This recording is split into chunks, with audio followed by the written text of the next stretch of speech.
Gémeaux, comment allez-vous? Je suis ravie de vous retrouver pour cette guidance du mois de mai, ce taroscope du mois de mai. On va utiliser le Brise troisième œil, qui est un petit tarot manga, voilà, que j'aime bien pour ce mois de mai. Et puis les 20 de l'âme du tarot de Marseille. Les Gémeaux, j'espère que ce mois d'avril s'est bien passé pour vous.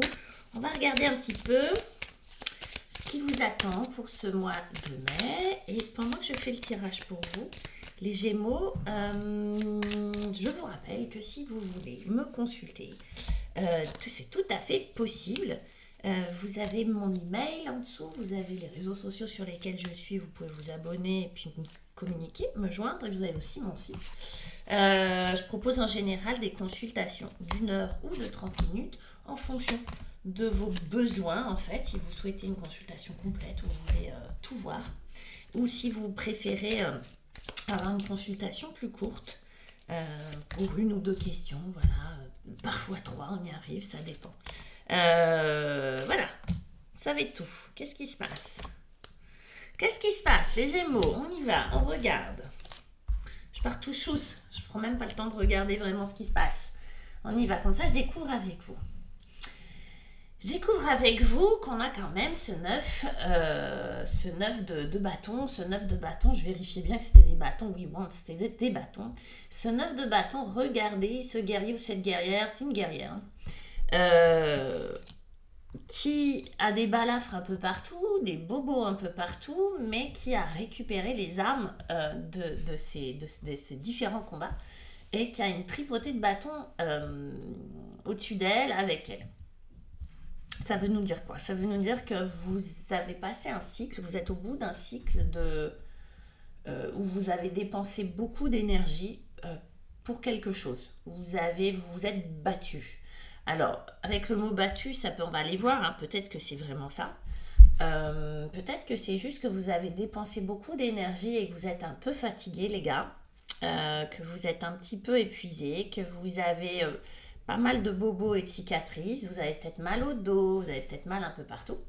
Et du coup, vous êtes aguerri en même temps à tout ça. C'est-à-dire que vous avez l'expérience. Ok, vous êtes un peu cassé de partout, mais de l'autre côté, vous avez l'expérience. Je bois mon petit café avec mon copain Totoro. Du coup, on a quoi? On a cette roue de fortune qui l'accompagne. Et cette roue de fortune, on le sait, c'est un changement de cycle. Alors, elle arrive, c'est bien, elle arrive en ouverture de votre jeu. Du coup, elle nous annonce quelque chose. Elle nous annonce que vous avez rendez-vous avec votre destin, qu'il y a quelque chose qui va changer, qu'il va y avoir un mouvement dans votre vie qui va être différent. Je parle de mouvement parce que la roue, elle tourne. Et souvent, on a des choses très visuelles, mais la vie, c'est un mouvement. Vous voyez, souvent on dit il y a des hauts, il y a des bas, etc. Il y a des cycles, la roue tourne, il y a du mouvement dans votre vie. Et si vous étiez sur un certain rythme ou dans une certaine façon de vivre, de penser, de reprendre les choses, etc., il va y avoir du changement. Rendez-vous avec le destin. Là, on a un 9, là, on a un 10, on sent qu'on arrive au bout de quelque chose. Par exemple, si vous avez beaucoup travaillé pour un projet ou beaucoup travaillé tout court, que vous avez reçu des coups, que vous vous êtes bien battu, que vous êtes fatigué, épuisé, écorché, ok, vous arrivez au bout de ce processus-là. Si vous êtes dans une histoire d'amour douloureuse où vous vous êtes battu, ou même dans un divorce, je ne sais pas, vous arrivez au bout de ce cycle-là, voyez. On va aller voir ce qu'il y a en face. Pour moi, les Gémeaux, il y a de la fatigue hein, quand même. Hein. On a les bâtons vous suivent. Qu'est-ce qu'il y a à travailler? Qu'est-ce qu'il y a à dépasser pour vous, les Gémeaux? Le 8 de bâton. Il va falloir que vous écoutiez les messages. Quand je dis ça, ça fait très truc ésotérique et tout, les messages du qui, moi j'entends rien.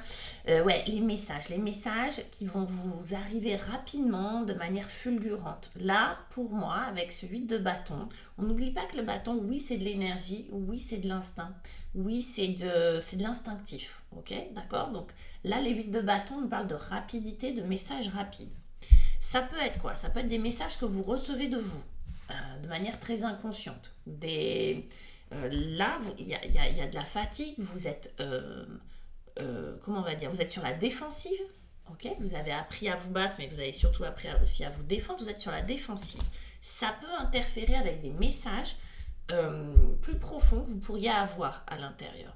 On sait que le système nerveux, quand il est en stress, il va écouter, tout le sang va partir dans les bras et les jambes, ok, il n'y a plus grand chose dans la tête, on est au taquet et c'est la fuite, la lutte ou la paralysie, d'accord? Là, le fait d'être dans cet état un peu nerveux, pour certains Gémeaux, vous empêche d'écouter des vrais messages, les bons messages qui pourraient être pour vous, intérieurs, ok, d'écouter votre petite voix intérieure. Mais ces messages-là, ça peut être aussi des messages qui viennent de l'extérieur. Et là aussi, il pourrait y avoir une espèce de barricade qui fait qu'on n'arrive pas à recevoir les messages. Et on a la tour. Et la tour, je le rappelle, la tour, c'est l'expression. Regardez cette tour qui explose d'une certaine manière. Elle n'explose pas genre avec la foudre comme dans certaines représentations. C'est quelque chose, oui, qui arrive, qui est soudain, qui provoque de l'émotion, qui provoque du changement. Mais là, avec ce 8 de bâton, cette tour-là, elle nous parle d'expression. Oui, et elle va nous parler du corps. Elle va nous parler de votre corps. Il y a de la fatigue, les petits Gémeaux. Il y a des bobos un peu partout. Il y a à écouter votre corps. Le message là, pour moi, il est très très clair. Écoutez vos émotions. Écoutez ce qui explose à l'intérieur de vous. Écoutez ce qui attire votre attention à l'intérieur de vous. Quand je suis en séance, en hypnose ou même en tarot, avec le tarot, il y a parfois des choses qui sont très très claires que la personne n'arrive pas à voir. Mais on ne sait pas quoi en faire en fait. L'idée, c'est d'écouter la gorge qui serre, c'est d'écouter le dos qui coince, c'est d'écouter la boule qui est dans le ventre, c'est d'écouter la migraine. Vous voyez, écoutez ce qui se passe dans votre corps et écoutez le message qu'il y a derrière. Okay, c'est un exercice, ça s'apprend. Parce que là, il y a besoin de se libérer. Wouhou! Alors attendez, on va d'abord faire lui. 9 de coupe. C'est rigolo comment on est sur des 8, des 9 et tout ça. On est à la fin de quelque chose. 9 de coupe, baraka. Là, vous pouviez vous dire, oh là là, ça va pas être terrible mois de mai. En fait, si vous arrivez à écouter vos émotions, à faire en sorte que la tête arrête de censurer, en fait, ce que vous ressentez, vous allez entendre des choses et vous allez atteindre votre objectif qui est le 9 de coupe. En tout cas, le 9 de coupe, ça va être un moyen aussi d'y arriver. Le 9 de coupe, avec le mat, ça va être une vraie libération. Et cette libération, c'est pas en force, c'est pas en étant au taquet, c'est pas en étant sur le qui-vive. Cette libération, c'est en focalisant votre attention sur ce que vous désirez le plus, sur ce qui vous fait vibrer, sur ce qui vous fait rêver. En fait, qu'est-ce qui vous fait vraiment rêver? Qu'est-ce que vous voulez vraiment?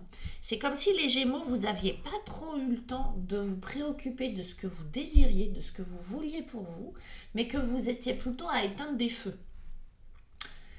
Et là, on vous dit, c'est peut-être le moment, parce que la roue tourne et qu'on va avoir du temps pour ça, d'écouter un petit peu à l'intérieur ce qui cloche, ce que votre corps vous dit, ce que votre intuition vous dit, et d'écouter aussi vos désirs. Qu'est-ce que vous voulez? Avec le mat, on est vraiment dans « je me lance dans cette aventure qui est d'atteindre mes objectifs, de me faire plaisir. » Okay, le mat, lui, il prend des risques. Le mat, vous voyez qu'il part. Il part pas avec toute une tribu, des coffres en or avec de l'or dedans, non, il part pas comme ça. Il part léger. Il part avec un pantalon troué. Il part avec juste un petit baluchon. Il ne doit pas y avoir grand-chose dedans. Et son petit animal, bleu ciel, qui représente sa spiritualité, qui le pousse comme ça, ait confiance. En fait, le mat va nous parler de foi, de confiance dans l'avenir. Il est peut-être temps pour vous, les Gémeaux, si vous avez perdu de vue, de retrouver de vue vos objectifs futurs. Qu'est-ce que vous souhaitez pour vous? C'est quoi qui vous fait vibrer? C'est quoi qui vous fait vraiment triper? Parce que le mat, lui, il va se mettre toute seule en route à partir du moment où il sait ce qu'il veut. D'accord? Donc, c'est une vraie libération. D'accord? C'est une véritable fin de quelque chose peut-être de douloureux, de pénible ou de, vous voyez, d'une endurance, parce que j'ai vraiment cette sensation d'endurance. Qu'est-ce que je veux vraiment pour moi? Ok? Tintin! Ah là, attends, je spoil. 4 de pentacle. Ce qui va être intéressant, c'est que le 4 de pentacle, lui, il est très terre à terre. Vous allez retrouver un petit peu, vous allez redescendre un peu sur terre et vous allez, comme si vous disiez, ok, moi, ce que je veux, c'est ça, et regardons un petit peu les moyens que j'ai aujourd'hui. Les moyens que j'ai aujourd'hui, c'est 4 deniers. Ces 4 deniers-là, ils sont importants. Vous allez les garder. C'est un petit peu comme la base. C'est un petit peu comme les fondations de quelque chose pour moi. Ces 4 deniers-là, c'est comme si vous voyez, vous aviez cassé la tirelire. Ok, combien j'ai là? Et qu'est-ce que je vais pouvoir faire avec ça? Moi, ce que je veux, c'est ça. Mon rêve, c'est ça. J'ai la foi, je sais que je vais y arriver. Je vais me lancer et on verra bien ce qui se passe. Mais je ne vais pas partir non plus. Je ne suis pas tarée. Et je vais aller regarder un petit peu. Voilà, qu'est-ce que j'ai un peu dans ma besace? J'ai 4 deniers. 4 deniers, évidemment, c'est très symbolique. Ça peut être de l'argent, ça peut être évidemment des moyens matériels, mais ça peut être aussi des ressources. Ok, ça peut être des ressources, ça peut être aussi on a un peu abîmé au niveau du corps. Ok, j'en suis où là au niveau de ma santé? C'est quoi l'état des lieux? Pour moi, c'est plus, je fais un état des lieux et ce que j'ai, je ne vais pas le gaspiller. Je ne vais pas le gaspiller dans des bagarres, je vais le garder précieusement. D'accord? L'amoureux va nous parler de plusieurs choses. On va faire l'état des lieux. Qu'est-ce que j'ai à ma disposition? Quelles sont mes valeurs profondes? Qu'est-ce que je veux vraiment? Vous voyez, c'est vraiment comme un mois de mai où, ok, ce que je veux, c'est ça. Là, devant moi, j'ai tant de choses à disposition et je vais pouvoir faire des choix. Alors, des choix affectifs, oui, des choix de qu'est-ce qui me fait plaisir. Encore une fois, on va être dans qu'est-ce qui me fait plaisir, qu'est-ce qui émotionnellement me fait vibrer, d'accord? Donc, on va être face à des choix. Oui, mais on va aussi être face à des partages et face à l'autre. L'autre va venir en aide. L'autre va plus être un ennemi comme ici. Ça peut être un choix amoureux. Ok. Je fais l'état des lieux. Je me suis beaucoup battue dans un divorce. Là, aujourd'hui, fin mai, j'aurai le choix amoureux. Qu'est-ce que je veux vraiment pour moi? C'est quoi le partenaire ou la partenaire idéale? Qui est-ce que j'ai envie de faire rentrer dans ma vie? Ça peut être ça. Au niveau professionnel, ça peut être un choix professionnel. Je sais que j'ai tel talent, telle compétence, etc. Qu'est-ce que je veux vraiment? Là, aujourd'hui, je veux un job qui me fasse triper, qui me fasse plaisir. J'ai peut-être besoin des autres pour accéder à ce plaisir-là. Si c'est un travail personnel, développement personnel, j'ai besoin de quelqu'un d'autre pour pouvoir m'épanouir, pour pouvoir accéder à ça plus facilement. Ok? Donc l'idée, ça va être le partage, le choix et vraiment écouter. Vous avez vu là, la difficulté, c'était d'écouter les messages des autres, c'était de laisser faire quelque chose à l'intérieur de vous, que ce soit un message intérieur ou un message extérieur. Là, comme vous êtes rassuré, vous voyez, comme vous avez fait le point, le bilan, vous savez ce que vous voulez, il va être beaucoup plus facile pour vous de prendre conseil auprès des autres, d'écouter l'opinion des autres, de faire confiance à des personnes et de faire des vrais choix éclairés. Voyez, là, on a vraiment les vrais choix éclairés. Vous n'êtes plus du tout dans la combativité, ni dans le côté je suis dépassée, je suis dans le stress, j'ai mal partout, donc j'ai pas de recul. Là, vous êtes dans un choix éclairé pour vous, les Gémeaux. C'est quand même vachement chouette. En d'autres decks, on a le 7 de coupe. On reparle des rêves, on reparle de ça. Qu'est-ce qui vous fait rêver? Qu'est-ce qui vous fait avancer? J'ai l'impression que la joie, le plaisir, les rêves, ça va être votre bâton de berger, vous les Gémeaux, sur ce mois de mai. Voilà mes chers amis, n'hésitez pas à liker, à partager, à me laisser vos petits commentaires. On sait que ça aide la chaîne et que ça me fait plaisir. Allez-y, n'hésitez pas à envoyer cette vidéo à des petits Gémeaux que vous connaissez. Et puis à regarder votre signe lunaire et puis votre signe ascendant pour compléter un petit peu cette vision du mois de mai. Voilà les Gémeaux, je vous embrasse. À bientôt. Ciao.